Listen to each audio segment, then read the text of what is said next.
ತಾಳ್ಮೆಯಿಂದಿರು. ನಿನಗೆ ಸಿಗಬೇಕಾದದ್ದು ಸರಿಯಾದ ಸಮಯಕ್ಕೆ ನಿನ್ನನ್ನು ಹುಡುಕಿಕೊಂಡು ಬಂದೇ ಬರುತ್ತದೆ. ನಿನಗೆ ಏನು ಸಿಗಬೇಕೋ ಅದನ್ನು ಭಗವಂತ ಕೊಟ್ಟೇ ಕೊಡುತ್ತಾನೆ. ಯಾವುದನ್ನೇ ಆಗಲಿ ಭಗವಂತ ಅವನ ಅನುಮತಿಯ ಮೇರೆಗೆ ನಿಮ್ಮ ಜೀವನಕ್ಕೆ ನೀಡೇ ನೀಡುತ್ತಾನೆ. ಯಾವುದಕ್ಕೂ ಅವಸರ ಪಡಬೇಡ.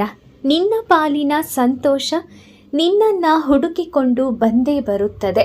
ನೀನು ಕಳೆದುಕೊಂಡದ್ದು ಕೇವಲ ಸಮಯ ಮಾತ್ರವಲ್ಲ, ದೇವರು ಕೊಡುವುದು ಶಾಶ್ವತವಾದ ಯಶಸ್ಸು ಅನ್ನುವುದನ್ನು ಮರೆಯದಿರು. ಇಂದು ನಿನಗೆ ಸಿಗಬೇಕಾದದ್ದು ತಡವಾಗುತ್ತಿರುವಂತೆ ಕಾಣಿಸಿದರೂ ಅದು ನಿನ್ನ ಒಳಿತಿಗಾಗಿಯೇ ಆಗಿರುತ್ತದೆ. ದೇವರು ಕೊಡುವುದನ್ನು ಎಂದಿಗೂ ತಪ್ಪಿಸುವುದಿಲ್ಲ. ನೀನು ಮಾತ್ರ ನಿನ್ನ ನಂಬಿಕೆ ಕಳೆದುಕೊಳ್ಳಬೇಡ. ನಿನ್ನ ಸಮಯ ಬರುತ್ತದೆ. ಆ ದಿನ ಬಂದಾಗ ಇಂದಿನ ಈ ಕಷ್ಟಗಳೆಲ್ಲ ನಿನಗೆ ಕ್ಷಣಿಕ ಮಾತ್ರ ಅಂತನಿಸುತ್ತದೆ. ಯಾವಾಗಲೂ ನನ್ನನ್ನು ಕುರಿತು ಯೋಚಿಸು, ನನ್ನ ಭಕ್ತನಾಗು, ನನ್ನನ್ನು ಪೂಜಿಸು, ನನಗೆ ನಮಸ್ಕರಿಸು. ಹೀಗೆ ಮಾಡುವುದರಿಂದ ನೀನು ನನ್ನಲ್ಲಿಗೆ ತಪ್ಪದೇ ಬರುತ್ತೀಯ. ನೀನು ನನ್ನ ಪ್ರಿಯ ಸಖನಾದುದರಿಂದ ನಿನಗೆ ಈ ಭರವಸೆ ಕೊಡುತ್ತಿದ್ದೇನೆ ಎಂದು ಭಗವಂತ ಅರ್ಜುನನಿಗೆ ಹೇಳುತ್ತಾನೆ. ಅದೇ ರೀತಿ ನಾವು ಕೂಡ ನಡೆದುಕೊಳ್ಳಲೇಬೇಕಲ್ಲವೇ? ಭಗವದ್ಗೀತೆಯ ಉದ್ದಕ್ಕೂ ಈ ಮಾಂ ಎಂಬ ಪದವನ್ನು ಮತ್ತೆ ಮತ್ತೆ ನೋಡುತ್ತೇವೆ. ಮಾಂ ಎಂದರೆ ನನಗೆ ಎಂದರ್ಥ. ಈ ಮಾಂ ಎಂಬುದಕ್ಕೆ ಪ್ರತಿಯೊಬ್ಬರು ಎಂದು ತಪ್ಪಾಗಿ ಅರ್ಥ ಹೇಳುವ ಅನೇಕರು ಇದ್ದಾರೆ.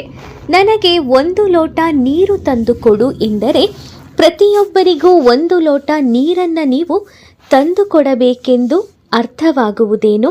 ಅಲ್ಲಿ ವ್ಯಕ್ತಿಗತ ತತ್ವವಿದೆ.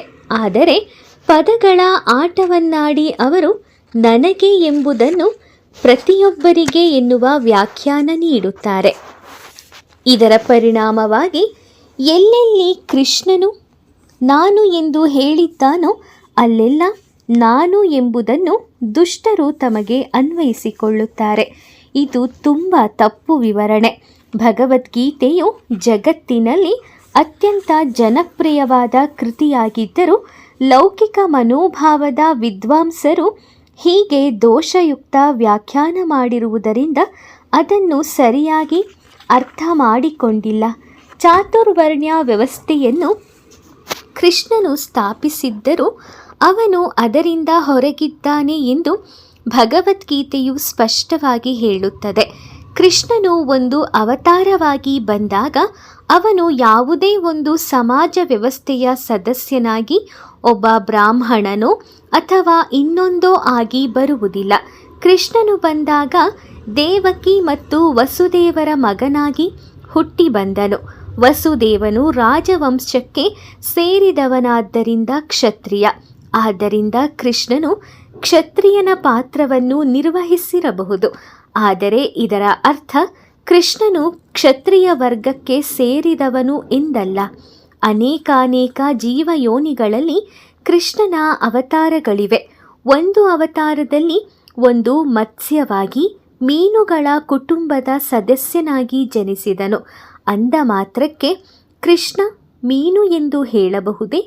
ಮೀನನ್ನು ನೋಡಿ ಅದು ಕೃಷ್ಣನ ಕುಟುಂಬಕ್ಕೆ ಸೇರಿದ್ದು ಎಂದು ನಾವು ಆಲೋಚಿಸಿದರೆ ಅದು ತಪ್ಪಾಗುತ್ತದೆ. ನಿಜ, ಬೇರೊಂದು ದೃಷ್ಟಿಯಿಂದ ಪ್ರತಿಯೊಂದು ಕೃಷ್ಣನೇ. ಆದರೆ ಕೃಷ್ಣನು ಎಲ್ಲವುಗಳಿಂದಲೂ ಪ್ರತ್ಯೇಕನಾಗಿದ್ದಾನೆ. ಇದು ಕೃಷ್ಣನ ದಿವ್ಯ ಸ್ವರೂಪ. ಇದನ್ನು ಅರ್ಥ ಮಾಡಿಕೊಂಡರೆ ನಮಗೆ ಜನನ ಮರಣಗಳಿಂದ ಬಿಡುಗಡೆ ಸಿಗುತ್ತದೆ. ಕೃಷ್ಣನು ಮಾನವ ಸಮುದಾಯದ 4 ವರ್ಗಗಳನ್ನು ಸ್ಥಾಪಿಸಿದ್ದರೂ ಅವನು ಅವುಗಳಲ್ಲಿ ಯಾವುದೊಂದಕ್ಕೂ ಸೇರಿದವನಲ್ಲ. ಕೃಷ್ಣನು ಕ್ಷತ್ರಿಯ ವಂಶದಲ್ಲಿ ಹುಟ್ಟಿದರೂ ಕ್ಷತ್ರಿಯನಲ್ಲ ಎಂಬುದನ್ನು ನಾವು ತಿಳಿದುಕೊಂಡೊಡನೆಯೇ ನಾವು ವಾಸ್ತವವಾಗಿ ಮುಕ್ತರಾಗುತ್ತೇವೆ.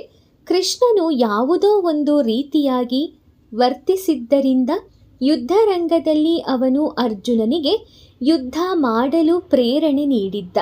ತನ್ನ ಕಾರ್ಯದ ಪ್ರತಿಫಲಕ್ಕೆ ಅವನು ಬದ್ಧನು ಎಂದು ನಾವು ಯೋಚಿಸುವುದು ತಪ್ಪಾಗುತ್ತದೆ. ಕರ್ಮಗಳು ನಮ್ಮನ್ನು ಮಲಿನಗೊಳಿಸವು ಎಂದು ಭಗವಂತನೇ ಹೇಳಿದ್ದಾನೆ. ಒಟ್ಟಿನಲ್ಲಿ ಹೀಗೆ ಹೇಳಬಹುದು, ಕೃಷ್ಣನು ನಮ್ಮಲ್ಲಿ ಒಬ್ಬವನಾಗಿ ಬಂದಾಗ ವಾಸ್ತವವಾಗಿ ಅವನು ನಮ್ಮಲ್ಲಿ ಒಬ್ಬನಲ್ಲ, ಅವನು ನಮಗೆ ಅತೀತನಾದವನು. ಇದನ್ನು ನಾವು ಭಗವದ್ಗೀತೆ ಅಥವಾ ಕೃಷ್ಣ ಪ್ರಜ್ಞೆಯಲ್ಲಿ ಸಂಪೂರ್ಣ ಸಾಕ್ಷಾತ್ಕಾರ ಹೊಂದಿರುವ ಗುರುಗಳಂತಹ ಅಧಿಕೃತ ಮೂಲಗಳಿಂದ ವಿನಯಪೂರ್ವಕ ವಿಚಾರ ಮಾಡಿ ಕಲಿತುಕೊಳ್ಳಬೇಕು. ಇಂದು ಸಮಾಜದ ಎಲ್ಲ ವರ್ಗಗಳು ಆಲೋಚಿಸುವುದು ತಮ್ಮ ಹಿತವಿರುವುದು ದೇಹವನ್ನು ಪಾಲಿಸುವುದರಲ್ಲಿ ಎಂದು. ಇದರ ಪರಿಣಾಮವಾಗಿ ಇಂದಿನ ಸಮಾಜವು ಕೇವಲ ಬೆಕ್ಕು, ನಾಯಿ, ಹಂದಿಗಳ ಸಮಾಜವಾಗಿದೆ. ಈ ದೇಹವನ್ನು ಪೋಷಿಸುವುದಕ್ಕಾಗಿ ಇಡೀ ದಿನ ಕಷ್ಟಪಡಬೇಕಾಗಿಲ್ಲ ಎಂದು ವೈದಿಕ ಸಾಹಿತ್ಯದಿಂದ ನಮಗೆ ತಿಳಿಯುತ್ತದೆ. ನಾವು ಹೀಗೆ ಕಷ್ಟಪಡುತ್ತಿರುವುದು ಏಕೆಂದರೆ ಭೌತ ಪ್ರಕೃತಿಯನ್ನು ಇಂದ್ರಿಯ ತೋಷಣೆಯ ಉದ್ದೇಶಗಳಿಗಾಗಿ ನಿಯಂತ್ರಿಸಲು ನಾವು ಪ್ರಯತ್ನಿಸುತ್ತಿದ್ದೇವೆ. ಕೃಷ್ಣನೇ ಸಮಸ್ತದ ಮೂಲ, ಸಮಸ್ತದ ತಾಯಿ ಬೇರು ಎಂದು ಅರಿತವನಿಗೆ ಈಶ್ವರಃ ಪರಮಃ ಕೃಷ್ಣಃ, ಕೃಷ್ಣನೇ ಪರಮ ನಿಯಂತ್ರಕನು ಎಂಬ ಮಾತು ಅರ್ಥವಾಗುತ್ತದೆ. ವಿದೇಶದಲ್ಲಿ ಅನೇಕ ನಿಯಂತ್ರಕರಿದ್ದಾರೆ, ಆದರೆ ಅವರ ಪೈಕಿ ಕೃಷ್ಣನೇ ಸರ್ವೋನ್ನತನು. ಕೃಷ್ಣ ಪ್ರಜ್ಞೆಯು ನಮಗೆ ಈ ಅರಿವನ್ನು ಕೊಡುತ್ತದೆ. ಅದಿಲ್ಲದೆ ನಾವು ನಮ್ಮ ಹಿತವೇನೆಂದೇ ತಿಳಿಯದೆ ಅಜ್ಞಾನದಲ್ಲಿರುತ್ತೇವೆ. ಆಧುನಿಕ ಸಮಾಜದಲ್ಲಿ ಜಗತ್ತಿನಾದ್ಯಂತ ನಿಜವಾದ ಆಧ್ಯಾತ್ಮಿಕ ಜ್ಞಾನವನ್ನು ಪ್ರಸಾರ ಮಾಡಬಲ್ಲ ಬ್ರಾಹ್ಮಣರ ಅಥವಾ ಬೌದ್ಧಿಕ ವರ್ಗದ ವ್ಯಕ್ತಿಗಳ ಅಗತ್ಯ ಬಹಳವಾಗಿದೆ. ಸುಮ್ಮನೆ ಪ್ರಕೃತಿಯನ್ನು ಶೋಷಿಸಲು ಕಷ್ಟಪಟ್ಟು ದುಡಿಯುತ್ತಿರುವ ಒಂದು ಸಮಾಜಕ್ಕೆ ಅದು ಪರಮ ಅಗತ್ಯವಾಗಿದೆ. ಜನರು ಈ ಕೃಷ್ಣ ಪ್ರಜ್ಞಾ ಆಂದೋಲನವನ್ನು ವೈಜ್ಞಾನಿಕವಾಗಿಯೂ ದಾರ್ಶನಿಕವಾಗಿಯೂ ಅರ್ಥ ಮಾಡಿಕೊಳ್ಳಲು ಶಕ್ತಿ ಮೀರಿ ಪ್ರಯತ್ನಿಸಿದರೆ ಮತ್ತು ಸಹಕಾರ ನೀಡಿದರೆ ಜಗತ್ತಿನಾದ್ಯಂತ ಶಾಂತಿಯು ನೆಲೆಗೊಳ್ಳುವುದರಲ್ಲಿ ಸಂದೇಹವೇ ಇಲ್ಲ. ಸಾರತಃ ಇದರ ನಿತ್ಯ ವಿಧಾನವು ಬಹಳ ಸರಳ. ಹರೇ ಕೃಷ್ಣ ಕೃಷ್ಣ ಕೃಷ್ಣ ಹರೇ ಹರೇ, ಹರೇ ರಾಮ ರಾಮ ರಾಮ ಹರೇ ಹರೇ ಎಂದು ಜಪಿಸುತ್ತಾ ಮೊದಲೇ ಹೇಳಿದ ಕೆಲವು ನಿಯಮಗಳನ್ನು ಪಾಲಿಸುತ್ತಿದ್ದರೆ ಸಾಕು. ಆ ನಿಯಮಗಳ ಪಾಲನೆಯಿಂದ ನಾವು ಪಾಪ ಜೀವನದ 4 ಕಂಬಗಳನ್ನು ನಿವಾರಿಸುತ್ತೇವೆ. ಹರೇ ಕೃಷ್ಣ ಮಂತ್ರ ಜಪದಿಂದ ನಿರಂತರವಾಗಿ ಭಗವಂತನ ಸಾಹಚರ್ಯದಲ್ಲಿ ಇರುತ್ತೇವೆ. ಹೀಗೆ ಜನತೆಯ ಎಲ್ಲ ವರ್ಗಗಳಲ್ಲೂ ಶಾಂತಿಯು ನೆಲೆಸುತ್ತದೆ. ದೇವೋತ್ತಮ ಪರಮಪುರುಷನನ್ನು ಪ್ರಾರ್ಥಿಸಲು ನಮಗೆ ಉನ್ನತ ಅರ್ಹತೆಗಳ ಅಗತ್ಯವೇನೂ ಇಲ್ಲ. ನಮ್ಮ ಸಾಮಾಜಿಕ ಅಥವಾ ಬೌದ್ಧಿಕ ನೆಲೆ ಏನೇ ಇರಲಿ, ನಾವು ಪ್ರಾರ್ಥನೆ ಮಾಡಬಹುದು. ನಾವು ದೊಡ್ಡ ವಿದ್ಯಾವಂತರಾಗಬೇಕಾಗಿಲ್ಲ, ವಿದ್ವಾಂಸರೂ ಆಗಬೇಕಾಗಿಲ್ಲ. ಕಾವ್ಯಮಯವೂ ಅಲಂಕಾರಿಕವೂ ಆದ ಪದಗಳನ್ನು ಆರಿಸಿ ಅವುಗಳಿಂದ ಪ್ರಾರ್ಥನೆಯನ್ನು ಹೆಣೆದು ಅರ್ಪಿಸಬೇಕಾಗಿಲ್ಲ. ಇವೆಲ್ಲ ಇದ್ದರೆ ಚೆನ್ನಾಗಿರುತ್ತದಾದರೂ ಈ ಯಾವುದರ ಅಗತ್ಯವೂ ಇಲ್ಲ. ನಮ್ಮ ಭಾವನೆಗಳನ್ನು ವ್ಯಕ್ತಪಡಿಸಬೇಕು ಅಷ್ಟೆ. ಇದನ್ನು ಮಾಡಬೇಕಾದರೆ ನಾವು ನಮ್ಮ ನೆಲೆಯನ್ನು ಅರಿಯಬೇಕು. ನಮ್ಮ ನೆಲೆಯು ನಮಗೆ ಅರ್ಥವಾದ ಪಕ್ಷದಲ್ಲಿ ನಮ್ಮ ಭಾವನೆಗಳನ್ನು ಪ್ರಾಮಾಣಿಕವಾಗಿ ಸ್ವಯಂ ಸ್ಫೂರ್ತವಾಗಿ ವ್ಯಕ್ತಪಡಿಸಲು ಸಾಧ್ಯವಾಗುತ್ತದೆ. ಕೃಷ್ಣನ ನಿಜರೂಪವನ್ನು ಹೀಗೆಯೇ ಅರಿಯಬೇಕು. ನಮ್ಮ ನೆಲೆ ಏನು, ಹೇಗೆ ಪ್ರಾರ್ಥನೆ ಮಾಡಬೇಕೆಂಬುದನ್ನು ತಮ್ಮ ಪ್ರಾರ್ಥನೆಯಲ್ಲಿ ತೋರಿಸಿಕೊಡುತ್ತಾ ಭಗವಾನ್ ಶ್ರೀಕೃಷ್ಣನನ್ನು ಶ್ರೀ ಚೈತನ್ಯ ಮಹಾಪ್ರಭುಗಳು ಈ ರೀತಿಯಾಗಿ ಒಲಿಸಿಕೊಳ್ಳಬೇಕೆಂದು ಹೇಳಿದ್ದಾರೆ. ಸರ್ವಶಕ್ತ ಭಗವಂತನೇ, ನನಗೆ ಧನವನ್ನು ಸಂಗ್ರಹಿಸಬೇಕೆಂಬ ಅಪೇಕ್ಷೆ ಇಲ್ಲ. ಸುಂದರಿಯರಾದ ಸ್ತ್ರೀಯರ ಸಂಘದ ಆಸೆಯಿಲ್ಲ. ಅನೇಕ ಅನುಯಾಯಿಗಳಿರಬೇಕೆಂಬ ಇಚ್ಛೆಯೂ ಇಲ್ಲ. ನನಗೆ ಬೇಕಾಗಿರುವುದು ಜನ್ಮ ಜನ್ಮಾಂತರಗಳಲ್ಲೂ ನಿಷ್ಕಾರಣವಾದ ನಿನ್ನ ಭಕ್ತಿ ಸೇವೆ ಮಾತ್ರ. ಈ ಪ್ರಾರ್ಥನೆಯಲ್ಲಿ ಜಗದೀಶ ಎಂದರೆ ವಿಶ್ವದ ಒಡೆಯ ಎಂದರ್ಥ. ಜಗತ್ ಎಂದರೆ ವಿಶ್ವ, ಈಶಾ ಎಂದರೆ ಪ್ರಭು. ನಾವು ಹಿಂದೂ ಆಗಿರಲಿ, ಮುಸ್ಲಿಂ ಆಗಿರಲಿ, ಕ್ರಿಶ್ಚಿಯನ್ ಆಗಿರಲಿ, ಸಿಖ್ ಆಗಿರಲಿ ಅಥವಾ ಬೇರೆ ಏನೇ ಆಗಿರಲಿ, ಈ ವಿಶ್ವವನ್ನು ಹತೋಟಿಯಲ್ಲಿಟ್ಟುಕೊಂಡಿರುವ ಪರಮೋನ್ನತ ನಿಯಾಮಕನೊಬ್ಬನಿದ್ದಾನೆ ಎಂಬುದನ್ನು ಒಪ್ಪಿಕೊಳ್ಳಲೇಬೇಕು. ದೇವರಲ್ಲಿ ನಂಬಿಕೆ ಇರುವ ಯಾರೂ ಕೂಡ ಇದನ್ನು ನಿರಾಕರಿಸುವುದಿಲ್ಲ. ನಮ್ಮ ಸರ್ವೋನ್ನತ ಪಿತನು ಇಡೀ ಜಗತ್ತಿನ ಪ್ರಭು, ಜಗದೀಶನಾಗಿದ್ದಾನೆ ಎಂಬುದು ನಮ್ಮ ದೃಢವಾದ ವಿಶ್ವಾಸವಾಗಿರಬೇಕು. ಪ್ರಭು ಜಗದೀಶನಿಗೆ ಮಾತ್ರ ಹೀಗೆ ನಿಯಂತ್ರಣದ ಅಧಿಕಾರವಿದೆ. ಬೇರೆಯವರೆಲ್ಲರೂ ನಿಯಂತ್ರಿತರಾಗಿದ್ದಾರೆ. ನಾಸ್ತಿಕರಾದರೆ ಈ ಉಕ್ತಿಯನ್ನು ಇಷ್ಟಪಡುವುದಿಲ್ಲ, ಏಕೆಂದರೆ ನಾವು ಎಲ್ಲವನ್ನೂ ನಿಯಂತ್ರಿಸಿಕೊಳ್ಳುವುದಕ್ಕಾಗಿ ಅವರು ಆಲೋಚಿಸುತ್ತಾರೆ. ಆದರೆ ನಿಜವಾದ ಸಂಗತಿ ಹೀಗಿಲ್ಲ. ಈ ಭೌತ ಜಗತ್ತಿನಲ್ಲಿರುವ ಎಲ್ಲ ಜೀವಿಗಳು ಭೌತ ಪ್ರಕೃತಿಯ 3 ಗುಣಗಳಿಗೆ, ಸತ್ವ, ರಜಸ್ಸು, ತಮೋ ಗುಣಗಳಿಗೆ ವಶರಾಗಿದ್ದಾರೆ. ಪರಮಪುರುಷನು ಮಾತ್ರ ಈ ಗುಣಗಳಿಗೆ ಅತೀತನಾಗಿದ್ದಾನೆ. 3 ಗುಣಗಳಿಂದ ಭ್ರಮಿತವಾಗಿರುವುದರಿಂದ ಇಡೀ ಜಗತ್ತು ನಾನು ಅವರೆಲ್ಲರಿಗಿಂತಲೂ ಮೇಲೆ ಇದ್ದೇನೆ, ಅವ್ಯಯನಾಗಿದ್ದೇನೆ ಎಂಬುದನ್ನು ತಿಳಿಯದಾಗಿದೆ. ಬ್ರಹ್ಮ ಸಂಹಿತೆಯು ಪರಮೋನ್ನತನಾದ ಜಗದೀಶನ ಬಗೆಗೆ ತಿಳುವಳಿಕೆಯನ್ನು ಕೊಡುತ್ತದೆ. ಕೃಷ್ಣನೇ ಪರಮ ನಿಯಂತ್ರಕನು ಎಂದು ಅಲ್ಲಿ ಹೇಳಿದೆ. ಅಂದರೆ ನಿಯಂತ್ರಕ ಎಂಬ ಪದಕ್ಕೆ ಸರ್ವೋನ್ನತ ಎಂದರ್ಥ. ನಾವೆಲ್ಲರೂ ಸೀಮಿತ ಪ್ರಮಾಣದಲ್ಲಿ ನಿಯಂತ್ರಕರೇ. ನಿಯಂತ್ರಿಸಲು ನಮ್ಮ ಬಳಿ ಏನೂ ಇಲ್ಲದಿದ್ದರೆ ಕೊನೆಗೆ ಒಂದು ನಾಯಿಯನ್ನು, ಬೆಕ್ಕನ್ನು ಇಟ್ಟುಕೊಂಡು ಪ್ರೀತಿಯ ನಾಯಿ ಮರಿಯೇ ಇಲ್ಲಿ ಬಾ ಎಂದು ಅಪ್ಪಣೆ ಮಾಡುತ್ತೇವೆ. ಈ ರೀತಿಯಾಗಿ ನಾವು ನಿಯಾಮಕರು ಎಂದು ತಿಳಿದುಕೊಳ್ಳುತ್ತೇವೆ. ಕೆಲವೊಮ್ಮೆ ಪರಿಸ್ಥಿತಿಯು ತಲೆ ಕೆಳಗಾಗುವುದುಂಟು. ನಾಯಿಯೇ ತನ್ನ ಯಜಮಾನನನ್ನು ನಿಯಂತ್ರಿಸುವುದನ್ನು ನೋಡುತ್ತೇವೆ. ಹೀಗಾಗುವುದಕ್ಕೆ ಕಾರಣ ವಾಸ್ತವವಾಗಿ ಯಾರೂ ನಿಯಂತ್ರಕರಲ್ಲದೆ ನಿಯಂತ್ರಿತರಾಗಿರುವುದು. ದುರಾದೃಷ್ಟವಶಾತ್ ಈ ಪರಿಸ್ಥಿತಿಯನ್ನು ನಾವು ಮರೆತು ಬಿಡುತ್ತೇವೆ. ಈ ಮರೆವೆಯೇ ಮಾಯೆಯಾಗಿದೆ. ನಾವು ಈ ವಿಶ್ವಕ್ಕೆ ಯಾವನೇ ನಿಯಾಮಕನನ್ನು ಒಪ್ಪಿಕೊಳ್ಳಲು ನಿರಾಕರಿಸುತ್ತೇವೆ. ಏಕೆಂದರೆ ಹಾಗೆ ಒಪ್ಪಿಕೊಂಡ ಪಕ್ಷದಲ್ಲಿ ಅವನೆದುರಿಗೆ ನಮ್ಮ ಪಾಪಯುತ ಚಟುವಟಿಕೆಗಳಿಗೆ ವಿವರಣೆ ನೀಡಬೇಕಾಗುತ್ತದೆ. ಇದು ನಾವು ಸಕಾರಗೊಳಿಸುವುದನ್ನು ಒಪ್ಪಿಕೊಂಡಾಗ ನಮ್ಮ ಅಕ್ರಮ ಚಟುವಟಿಕೆಗಳಿಗೆ ವಿವರಣೆ ಕೊಡಬೇಕಾಗುತ್ತದೆ. ಹೇಗೋ ಹಾಗೆ ನಮ್ಮ ಸ್ಥಿತಿ ಏನೆಂದರೆ ನಮ್ಮ ಪಾಪಪೂರಿತ ಕಾರ್ಯಗಳಲ್ಲಿ ಮುಂದುವರಿಯಬೇಕೆಂದು ನಾವು ಬಯಸುತ್ತೇವೆ. ಆದ್ದರಿಂದ ನಿಯಂತ್ರಕನೊಬ್ಬನ ಅಸ್ತಿತ್ವವನ್ನೇ ನಿರಾಕರಿಸುತ್ತೇವೆ. ಭಗವಂತನ ಅಸ್ತಿತ್ವವನ್ನು ನಿರಾಕರಿಸುವುದರ ಹಿಂದಿರುವ ಮೂಲ ತತ್ವ ಇದು. ನಾವು ಅವನ ಅಸ್ತಿತ್ವವನ್ನು ಎಷ್ಟೇ ನಿರಾಕರಿಸಿದರೂ ಭಗವಂತನು ಇದ್ದೇ ಇರುತ್ತಾನೆ. ಹಾಗೆಯೇ ಹದ್ದುಗಳು, ಪ್ರಾಣಿಗಳ ಮೃತ ದೇಹಗಳನ್ನು ತಿನ್ನಲು ಹದ್ದುಗಳು ಆಸೆ ಪಡುತ್ತವೆ. ಅದರಲ್ಲೂ ವಿಶೇಷವಾಗಿ ಹಸುಗಳ ದೇಹಗಳನ್ನು ಕೆಲವೊಮ್ಮೆ ಹದ್ದಿಗೆ ಅನೇಕ ದಿನಗಳ ಕಾಲ ತಿನ್ನಲು ಯಾವ ಶವದವೂ ದೊರಕದೆ ಹೋಗಬಹುದು. ಆದ್ದರಿಂದ ಹಸುವು ಸಾಯಲೆಂದು ಹದ್ದು ಶಾಪ ಹಾಕುತ್ತದೆ ಎಂಬುದಾಗಿ ಕೆಲವು ಗಾದೆಗಳಿದೆ. ಆದರೆ ಹದ್ದಿಗೆ ಉಪಕಾರ ಮಾಡಬೇಕೆಂದು ಹಸುವೇನೋ ತತ್ಕ್ಷಣವೇ ಸತ್ತು ಹೋಗುತ್ತದೆ ಎಂದು ಇದರರ್ಥವಲ್ಲ. ಇದೇ ರೀತಿಯಾಗಿ ಈ ನಾಸ್ತಿಕ ಹದ್ದುಗಳು ದೇವರ ಬಗ್ಗೆ ಕೆಲವೊಂದು ಅಪಪ್ರಚಾರ ಮಾಡುತ್ತಾರೆ. ಈಗ ದೇವರಿಗೆ ನಾವು ಅಪಪ್ರಚಾರ, ನಿಂದನೆ ಮಾಡಿದರೆ ಅದು ನಮಗೆ ಕರ್ಮವನ್ನು ನೀಡುತ್ತದೆ. ಆದ್ದರಿಂದ ಖಂಡಿತವಾಗಿಯೂ ಇದು ಪರಮ ನಿಯಂತ್ರಕನೊಬ್ಬನಿದ್ದಾನೆ ಎಂಬುದನ್ನು ನಾವು ತಿಳಿದುಕೊಳ್ಳಬೇಕು. ಅದೇ ಜ್ಞಾನದ ಪ್ರಾರಂಭ.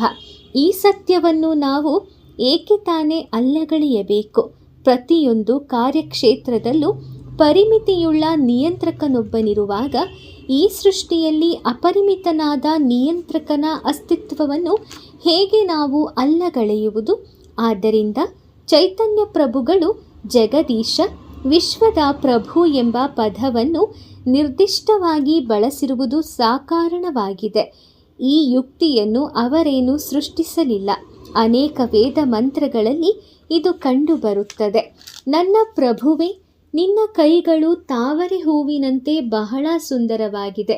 ಆದರೆ ಉದ್ದನೆಯ ಉಗುರುಗಳಿಂದ ಕಣಜ ಸದೃಶ್ಯ ಹಿರಣ್ಯಕಶ್ಯಪುವಿನನ್ನು ನೀನು ಸೀಳಿ ಹಾಕಿದೆ. ಇಂತಹ ಜಗದೀಶನೇ, ನಿನಗೆ ಭಕ್ತಿಪೂರ್ವಕ ನಮನಗಳು. ಹಿರಣ್ಯಕಶ್ಯಪು ಭಗವಂತನ ಅಸ್ತಿತ್ವವನ್ನು ನಿರಾಕರಿಸಿದ ನಾಸ್ತಿಕ. ಭಗವಂತನು ಅರ್ಧ ಮನುಷ್ಯ, ಅರ್ಧ ಸಿಂಹಾಕಾರದ ನರಸಿಂಹದೇವನ ಅವತಾರವಾಗಿ ಬಂದು ಅವನನ್ನು ಸಂಹರಿಸಿದ್ದನು. ಆದ್ದರಿಂದ ವಿಶ್ವನಿಯಾಮಕನಾದ ಪ್ರಭುವಿಗೆ ಜಯವನ್ನು ಕೋರಲಾಗಿದೆ. ಇನ್ನೂ ಒಂದು ಪ್ರಾರ್ಥನೆ ಇದೆ. ವಿಶ್ವದ ಒಡೆಯನೇ, ದಯವಿಟ್ಟು ನನಗೆ ದರ್ಶನ ಕೊಡು. ಈ ಪ್ರಾರ್ಥನೆಗಳಲ್ಲಿ ಮತ್ತು ಇಂತಹ ಅನೇಕಾನೇಕ ಪ್ರಾರ್ಥನೆಗಳಲ್ಲಿ ವಿಶ್ವದ ಪರಮೋನ್ನತ ನಿಯಂತ್ರಕನನ್ನು ನಾವು ಪ್ರಯತ್ನಿಸುತ್ತೇವೆ, ಪರಮೋನ್ನತ ನಿಯಾಮಕರಾಗಲು ಪ್ರಯತ್ನ ಪಡುತ್ತೇವೆ. ಆದರೆ ಅದು ವ್ಯಕ್ತಿಗತವಾದ, ಸಾಮುದಾಯಿಕವಾದ ಅಥವಾ ರಾಷ್ಟ್ರೀಯವಾದ ಪ್ರಯತ್ನದಿಂದ ಸಾಧ್ಯವಾಗುವುದಿಲ್ಲ. ಹೀಗೆ ಎಲ್ಲರೂ ಪರಮೋನ್ನತರಾಗಬೇಕೆಂದು ಬಯಸುತ್ತಿರುವುದರಿಂದ ಪ್ರಪಂಚದಲ್ಲಿ ವಿಪರೀತ ಸ್ಪರ್ಧೆ ಇದೆ. ವಿಶ್ವವನ್ನು ಸೃಷ್ಟಿಸಿರುವುದೇ ಯಾರೊಬ್ಬರೂ ಸರ್ವೋನ್ನತರಾಗಲು ಸಾಧ್ಯವಾಗದ ರೀತಿಯಲ್ಲಿ. ನಾವು ಯಾವುದೇ ಸ್ಥಾನದಲ್ಲಿ ಇದ್ದರೂ ನಮಗಿಂತ ಕೆಳಗಿರುವವರನ್ನು, ನಮಗಿಂತ ಮೇಲಿರುವವರನ್ನು ನೋಡುತ್ತೇವೆ. ನಾವು ಎಲ್ಲರಿಗಿಂತ ಉನ್ನತನು, ನನಗಿಂತ ಶ್ರೇಷ್ಠ ಯಾರೂ ಇಲ್ಲ ಎಂದು ಯಾವ ವ್ಯಕ್ತಿಯೂ ಹೇಳಲು ಸಾಧ್ಯವಿಲ್ಲ. ಹಾಗೆಯೇ ನಾನು ಅತ್ಯಂತ ಕೀಳಾದವನು, ನನಗಿಂತ ಕೀಳು ಮಟ್ಟದವರು ಯಾರೂ ಇಲ್ಲ ಎಂದು ಹೇಳಲು ಸಾಧ್ಯವಿಲ್ಲ. ನಾವು ಅತ್ಯಂತ ಕೀಳೆಂದುಕೊಂಡೊಡನೆಯೇ ನಮಗಿಂತ ಕೆಳಮಟ್ಟದಲ್ಲಿ ಯಾರೂ ಇರುವುದನ್ನು ನೋಡುತ್ತೇವೆ. ನಾವು ಅತ್ಯಂತ ಮೇಲುಮಟ್ಟದವರು ಅಂದುಕೊಂಡರೆ ನಮಗಿಂತ ಮೇಲಾದವರು ಕಣ್ಣಿಗೆ ಬೀಳುತ್ತಾರೆ. ಇದೇ ನಮ್ಮ ಪರಿಸ್ಥಿತಿ. ಭಗವಂತನ ನೆಲೆಯೂ ಹೀಗಿಲ್ಲ. ಭಗವದ್ಗೀತೆಯಲ್ಲಿ ಕೃಷ್ಣನು ತನ್ನ ಪರಮೋನ್ನತಿಯನ್ನು ಹೀಗೆ ಸ್ಥಿರಪಡಿಸುತ್ತಾನೆ. ಅರ್ಜುನ, ನನಗಿಂತ ಉನ್ನತವಾದದ್ದು ಯಾವುದೂ ಇಲ್ಲ.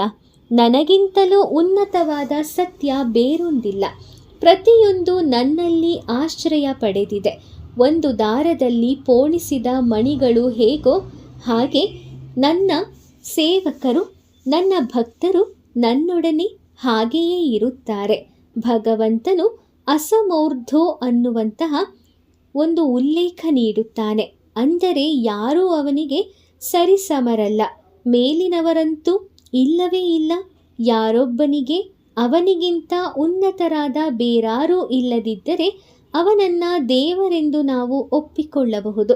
ಯಾರಿಗೆ ಬೇರೊಬ್ಬ ಉನ್ನತನಿಲ್ಲವೋ, ಸಮನಿಲ್ಲವೋ ಅವನು ದೇವರು ಎಂದು ನಾವು ವಿವರಿಸಬಹುದು. ವೇದವು ಹೇಳುವುದೇ ಹೀಗೆ. ಉಪನಿಷತ್ತುಗಳಲ್ಲಿ ಅವನಿಗೆ ಸಮರಾದವರಾಗಲಿ ಅವನಿಗಿಂತ ಮೇಲಾದವರಾಗಲಿ ಯಾರೂ ಕಾಣಿಸುವುದಿಲ್ಲ ಎಂದು ಹೇಳುತ್ತದೆ.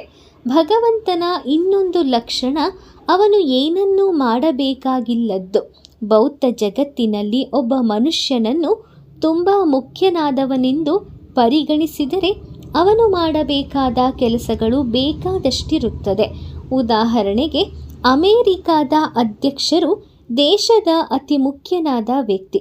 ಆದರೆ ಮಧ್ಯ ಯುರೋಪಿನಲ್ಲೋ ಜಗತ್ತಿನ ಇತರ ಯಾವುದೇ ಭಾಗದಲ್ಲೋ ಏನಾದರೂ ತೊಂದರೆ ಉಂಟಾದರೆ ಒಡೆಯನೇ ಅವನು ನನ್ನ ಮಂತ್ರಿ ಸಂಪುಟದ ಸಭೆಯನ್ನು ಕರೆದು ಪರಿಸ್ಥಿತಿಯನ್ನು ಹೇಗೆ ನಿರ್ವಹಿಸಬೇಕೆಂದು ವಿಚಾರ ಮಾಡಬೇಕು. ಹೀಗೆಯೇ ಅವನಿಗೆ ಅನೇಕ ಕೆಲಸಗಳು ಇರುತ್ತದೆ. ಏನನ್ನೂ ಮಾಡದೆ ಹೋದರೆ ಅವನು ವರಿಷ್ಠ ವ್ಯಕ್ತಿಯಾಗಿ ಉಳಿಯುವುದಿಲ್ಲ. ವೈದಿಕ ಸಾಹಿತ್ಯದಲ್ಲಿ ಭಗವಂತನು ಏನನ್ನೂ ಮಾಡಬೇಕಾಗಿಲ್ಲವೆಂಬುದನ್ನು ನೋಡುತ್ತೇವೆ. ಕೃಷ್ಣನು ಈ ಜಗತ್ತಿನಲ್ಲಿ ಅನೇಕ ರೀತಿಗಳಲ್ಲಿ ವರ್ತಿಸಬಹುದು, ಆದರೆ ಅವನು ಹಾಗೆ ಮಾಡಬೇಕಾಗಿದೆ ಎಂಬುದರಿಂದಲ್ಲ. ಭಗವದ್ಗೀತೆಯಲ್ಲಿ ಇದನ್ನು ಹೇಳಲಾಗಿದೆ. ಪೃಥಪುತ್ರನೇ, ಮೂರು ಲೋಕಗಳಲ್ಲೂ ನನಗೆ ವಿಧಿಸಲಾಗಿರುವ ಕರ್ತವ್ಯ ಯಾವುದೂ ಇಲ್ಲ. ನನಗೆ ಯಾವ ಕೊರತೆಯೂ ಇಲ್ಲ. ಏನನ್ನೂ ನಾನು ಪಡೆಯಬೇಕಾದ ಅಗತ್ಯವೂ ಇಲ್ಲ. ಆದರೆ ನಾನು ಸದಾಕಾಲ ಕಾರ್ಯನಿರತನಾಗಿರುತ್ತೇನೆ. ಒಬ್ಬ ಯುರೋಪಿಯನ್ನನು ಕಲ್ಕತ್ತಾಗೆ ಹೋಗಿ ಅಲ್ಲಿ ಹಲವು ದೇವಾಲಯಗಳನ್ನು ನೋಡುತ್ತಾ ಕಾಳಿ ದೇವಾಲಯಕ್ಕೆ ಬಂದನು. ಅಲ್ಲಿ ಕೊಡಲಿಯನ್ನು ಹಿಡಿದು ರಕ್ಕಸರ ತಲೆಯನ್ನು ಕಡಿದು ಮಾಲೆಯಾಗಿ ಹಾಕಿಕೊಳ್ಳುವ ಉಗ್ರ ಮೂರ್ತಿಯನ್ನು ನೋಡಿದನು. ಹಾಗೆಯೇ ಬೇರೆ ದೇವಾಲಯಗಳಲ್ಲಿನ ವಿಗ್ರಹಗಳು ಕೂಡ ಅಂಥವುದೇ ವಿವಿಧ ಕಾರ್ಯಗಳಲ್ಲಿ ಇರುವುದು ಅವನಿಗೆ ಕಂಡು ಬಂದಿತ್ತು. ಕೊನೆಗೆ ರಾಧಾಕೃಷ್ಣ ದೇವಾಲಯಕ್ಕೆ ಬಂದು ಈ ದೇವಾಲಯದಲ್ಲಿ ದೇವರಿದ್ದಾನೆ ಎಂದು ಅವನು ಅಂದುಕೊಂಡನಂತೆ. ಅದು ಹೇಗೆ ಅವನು ಈ ನಿರ್ಣಯಕ್ಕೆ ಬಂದನೆಂದು ಕೇಳಲು ಅವನು ನುಡಿದನು, ಪ್ರತಿಯೊಂದು ದೇವಾಲಯದಲ್ಲಿಯೂ ದೇವರು ಏನನ್ನಾದರೂ ಮಾಡುತ್ತಿರುವುದನ್ನು ನೋಡಿದೆ. ಇಲ್ಲಾದರೂ ದೇವರು ಸುಮ್ಮನೆ ಕೊಳಲೂದುತ್ತಾ ತನ್ನಲ್ಲೇ ತಾನು ಸಂತೋಷ ಪಡುತ್ತಿದ್ದಾನೆ. ನಿಜವಾಗಿ ಅವನು ಮಾಡಬೇಕಾದದ್ದು ಏನೂ ಇಲ್ಲವೆಂದು ತೋರುತ್ತದೆ. ಇದು ಬಹಳ ಬುದ್ಧಿವಂತಿಕೆಯ ನಿರ್ಣಯ, ವೇದ ನಿರ್ಣಯವಾಗಿದೆ. ಈ ದಿನಗಳಲ್ಲಿ ಜನರು ಧ್ಯಾನ ಮಾಡುತ್ತಾ ತಾವು ದೇವರಾಗುತ್ತಿದ್ದೇವೆಂದು ಹೇಳಿಕೊಳ್ಳುವುದು ಫ್ಯಾಷನ್ ಆಗಿದೆ. ಧ್ಯಾನದಿಂದ ವ್ಯಕ್ತಿಯು ದೇವರಾಗಿ ಪರಿವರ್ತಿತರಾಗುವುದು ಸಾಧ್ಯ ಎಂದು ಅದರ ಅರ್ಥ. ಆದರೆ ದೇವರು ಇದೆಲ್ಲ ಮೂರ್ಖ ವಿಚಾರ ಎಂದು ಹೇಳುತ್ತಾನೆ. ದೇವರು ಯಾವತ್ತಿದ್ದರೂ ದೇವರೇ. ಅವನು ಎಲ್ಲ ಕಾರಣಗಳಲ್ಲೂ ದೇವರಾಗಿದ್ದಾನೆ, ಮುಂದೆ ಆಗಿದ್ದಾನೆ. ತಾಯಿಯ ತೊಡೆಯ ಮೇಲೆ ಮಲಗಿರುವ ಶಿಶುವಾಗಿರುವಾಗಲೂ ಕೃಷ್ಣನು ದೇವರು. ಅದಕ್ಕೆ ಯಾವುದೇ ಧ್ಯಾನ ತಪಗಳ ಅವಶ್ಯಕತೆ ಇಲ್ಲ. ರಾಕ್ಷಸಿ ಪೂತನಿಯು ಶಿಶು ಕೃಷ್ಣನಿಗೆ ವಿಷ ನೀಡಲು ಸುಂದರಿಯಾದ ಹೆಣ್ಣಾಗಿ ಬಂದು ತಾಯಿ ಯಶೋದೆಯನ್ನು ಕೇಳಿದಳು. ಓ ಯಶೋದಾ ಮಾಯಿ, ಎಷ್ಟು ಸುಂದರವಾದ ಮಗು, ದಯವಿಟ್ಟು ಅವನನ್ನು ಸ್ವಲ್ಪ ಕೊಡುವೆಯಾ? ಹಾಲು ಉಣಿಸಿ ಕೊಡುತ್ತೇನೆ ಎಂದು ಹೇಳುತ್ತಾಳೆ. ಪಾಪ ಯಶೋದೆ ತಾಯಿ ಸರಳ ಸ್ವಭಾವದ ಹಳ್ಳಿ ಹೆಂಗಸು. ಓಹೋ, ಅದಕ್ಕೇನು, ಮಗುವನ್ನು ಎತ್ತಿಕೋ ಎಂದಳು. ಪೂತನಿಯು ತನ್ನ ಮೊಲೆಗಳಿಗೆ ವಿಷವನ್ನು ಸವರಿಕೊಂಡಿದ್ದಳು. ಕೃಷ್ಣನು ಮೊಲೆಯುಣ್ಣುವಂತೆ ಮಾಡಿ ವಿಷದಿಂದ ಅವನನ್ನು ಕೊಲ್ಲಬೇಕೆಂದು ಅವಳು ಬಂದಿದ್ದಳು. ಇದು ರಾಕ್ಷಸ ಸ್ವಭಾವ. ರಾಕ್ಷಸರು ಯಾವಾಗಲೂ ಕೃಷ್ಣನನ್ನು ಕೊಲ್ಲಲು ಬಯಸುತ್ತಾರೆ. ಆಮೇಲೆ ದೇವರು ಸತ್ತು ಹೋದನು, ದೇವರೆಂಬುವವನು ಇಲ್ಲವೇ ಇಲ್ಲ ಎಂದು ಅವನು ನಿರಾಕಾರನು ಎಂದು ಹೇಳಬೇಕಾಗಿಲ್ಲ. ಅದಕ್ಕಾಗಿ ಅವರು ಹಾಗೆ ಮಾಡುತ್ತಾರೆ. ಕೃಷ್ಣನು ಪೂತನಿಯ ಬಗೆಗೂ ದಯಾಪೂರ್ಣನಾದನು. ಅವಳು ತನಗೆ ಎದೆಹಾಲು ಉಣಿಸಲು ಅವಕಾಶ ಕೊಟ್ಟಳು. ಆದರೆ ಅವಳ ಮೊಲೆ ಹೀರುತ್ತಾ ಅಲ್ಲಿದ್ದ ವಿಷವನ್ನು ಮಾತ್ರವಲ್ಲ, ಅವಳ ಪ್ರಾಣವನ್ನೇ ಹೀರಿ ಹಾಕಿದನು. ಪೂತನಿಯು ಸತ್ತು ಬಿದ್ದಳು. ಸಾಯುವಾಗ ತನ್ನ ಮೊದಲಿನ ರಾಕ್ಷಸಿ ರೂಪದಲ್ಲಿ ಕೆಳಗುರುಳಿದಳು. ಭಗವಂತನೆಂದರೆ ಹೀಗೆ. ತಾಯಿಯ ತೊಡೆ ಮೇಲೆ ಅವನು ಭಗವಂತ. ಅವನು ಧ್ಯಾನ ಮಾಡಿಯೋ ತಪಸ್ಸು ಮಾಡಿಯೋ ಯಾವುದೇ ವ್ರತ ನಿಯಮಗಳನ್ನು ಆಚರಿಸಿಯೋ ದೇವರಾಗಬೇಕಾಗಿಲ್ಲ. ಮೂಲಭೂತವಾಗಿ ನಿರಂತರವಾಗಿ ಅವನು ಭಗವಂತನೇ. ಅವನು ಮಾಡಬೇಕಾದ ಕೆಲಸ ಯಾವುದೂ ಇಲ್ಲ. ಇಂತಿಂತಹ ದೇವತಾ ವಿಗ್ರಹವನ್ನು ಪೂಜಿಸುವುದರಿಂದ ಅಥವಾ ಧ್ಯಾನ ಮಾಡುವುದರಿಂದ ತಾನು ದೇವರಾಗಬಹುದೆಂದು ಯಾರಾದರೂ ಹೇಳಿದರೆ ಅದು ದೇವರಲ್ಲ. ಮನುಷ್ಯನು ಎಂದಿಗೂ ದೇವರಾಗಲು ಸಾಧ್ಯವಿಲ್ಲ. ಭಗವಂತನನ್ನು ಅರ್ಥ ಮಾಡಿಕೊಳ್ಳುವಾಗ ವೈದಿಕ ನಿಯಂತ್ರಣವನ್ನು ಮಾತ್ರ ನಾವು ಅಂಗೀಕರಿಸಬೇಕಾಗುತ್ತದೆ. ವೀಕ್ಷಕರೇ, ಈ ವಿಚಾರ ನಿಮಗೆ ಸಾಕಷ್ಟು ರೀತಿಯಲ್ಲಿ ಮನಸ್ಸಿಗೆ ಸಮಾಧಾನ ನೀಡಿದೆ ಅಂತ ನಾನು ಅಂದ್ಕೊಳ್ತೀನಿ. ಈ ಒಂದು ಕಥೆ ಹಾಗೆ ಈ ಅದ್ಭುತ ಸಂದೇಶಗಳು ನಿಮಗಿಷ್ಟ ಆಗಿದ್ದರೆ ಈ ವಿಡಿಯೋನ ಲೈಕ್ ಮಾಡಿ, ಶೇರ್ ಮಾಡಿ, ಹಾಗೆ ನಿಮ್ಮ ಅನಿಸಿಕೆಯನ್ನು ಕಮೆಂಟ್ ಮಾಡಿ. ಇದೇ ರೀತಿಯ ಕೃಷ್ಣ ಸಂದೇಶವನ್ನು ತಿಳಿಯಲು ನಮ್ಮ ನಮ್ರೀಲ್ಸ್ ಯೂಟ್ಯೂಬ್ ಚಾನಲ್ಗೆ ಸಬ್ಸ್ಕ್ರೈಬ್ ಆಗಿ. ಮುಂದಿನ ವಿಡಿಯೋದಲ್ಲಿ ಮತ್ತೆ ಭೇಟಿ ಮಾಡ್ತೀನಿ. ಓಂ ಶ್ರೀ ಕೃಷ್ಣಾಯ ನಮಃ. ಆ ಕೃಷ್ಣ ಪರಮಾತ್ಮ ನಿಮಗೆಲ್ಲರಿಗೂ ಒಳ್ಳೆಯದನ್ನು ಮಾಡಲಿ. ಧನ್ಯವಾದಗಳು.